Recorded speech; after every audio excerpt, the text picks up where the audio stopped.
Assalamu alaikum kids. I'm here with a very interesting and new story. Let's start the story now. Once upon a time, a soft and fluffy velveteen rabbit lived in a toy box in a boy's room. Each day, the boy opened the toy box and picked up the velveteen rabbit. The rabbit felt as happy as the boy. Then, after some days, newer, brighter toys came into the toy box.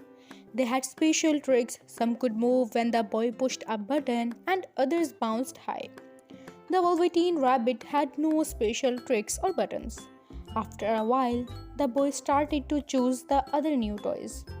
At night, when the toys were back in the toy box, the other toys talked with pride about the fine things they could do. The rabbit was quiet. There was not much to say. The only other toy in the toy box that was soft and fluffy like the velveteen rabbit and could not do any fancy tricks was Cowboy Horse. Cowboy Horse was old and most of his fur was worn away.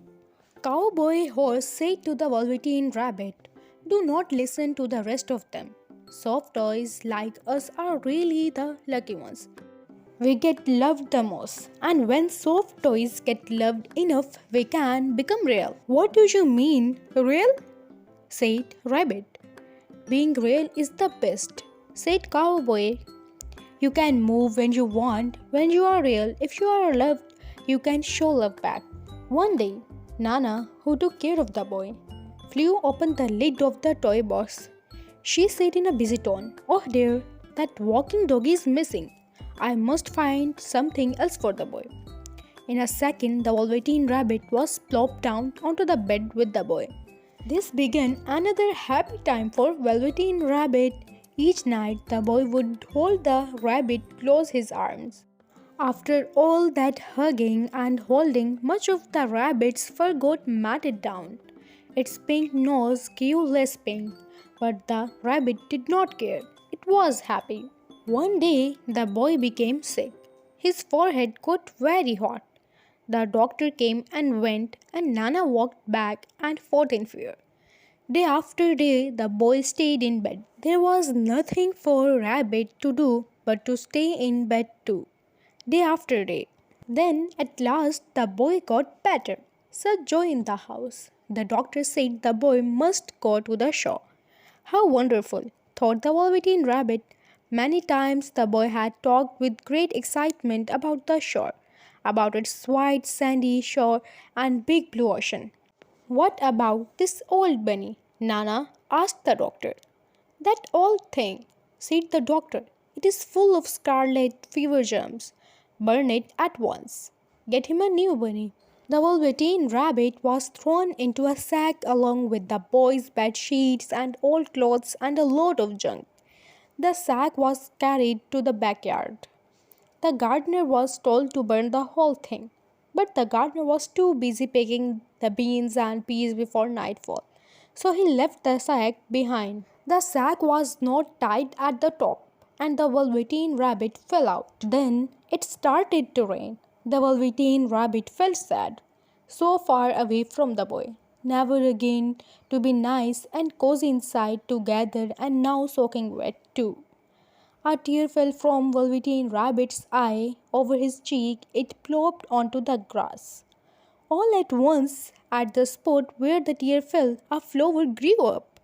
The bud of the flower opened. Inside was a tiny fairy. "Little rabbit," said the fairy, "do you know who I am?" "Should I know you?" said the Velveteen Rabbit. "So it is time for me to make you real," again said the fairy. "I think I remember real," said the Velveteen Rabbit. What was it that Cowboy Horse had said? "Yes, when you are real, you move when you want to move. If you are loved, you can love back." With one touch of the fairy's wand, the Velveteen Rabbit felt different. All of a sudden, its two legs that had always been sewn together tight could move apart. A fly landed on a Velveteen Rabbit's head. It was itchy and as quick as a wink. That foot was up at the Velveteen Rabbit's head to shake it away. "So this is being real. I can move when I want to move. Now I will show you some new friends, said the fairy. And the fairy took the velveteen rabbit to where several rabbits ran and hopped about. Soon they were all great friends. Time went by, the boy came back from the shore, all better now. One day, the boy went to the backyard to play. From the trees nearby, a few rabbits hopped out. One rabbit was brown all over, and another one was all white. A third rabbit was brown with spots that were still darker brown. Most of them faded. That rabbit hopped up close to the boy. The boy thought, why this rabbit looks like just my old bunny that was lost when I was sick. I love that bunny. What he did not know was this was his very own bunny, come back to see the boy, for he was the reason the velveteen rabbit had become real. So, kids, this is the end of the story. If you like this story, do like, comment, share, and subscribe for more interesting stories. And tata, bye bye.